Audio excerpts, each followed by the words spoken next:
আচ্ছা, সকালে উঠে যদি এরকম একটা ব্রেকফাস্ট পাওয়া যায় তাহলে তো সারাদিনটা ভালো হবেই। হ্যালো এভরিওয়ান, আবার একটা নতুন ব্লগে সবাইকে ওয়েলকাম।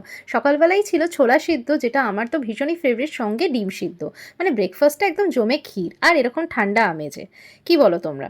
তারপরে কমফর্ট ফুড মানে তো আমার কাছে যেটা বোঝায়, মানে যেটা খেয়ে শান্তি পাই। এবার সেটা ডিপেন্ড করে মুডের ওপর। আজকে যেরকম আমার মুড করছিল যে একটুখানি নর্মাল খাবার-দাবার বানাবো। তো প্রথমেই কিচেনে এসে দেখলে চালটা ভিজিয়ে নিলাম। তারপর ডাল, মুগ ডাল বানিয়েছিলাম সিম, কাঁচা টমেটো, পাকা টমেটো দিয়ে। তোমার আদা ফোড়নে দিয়েছিলাম, সাদা জিরে, কালো জিরে সবই।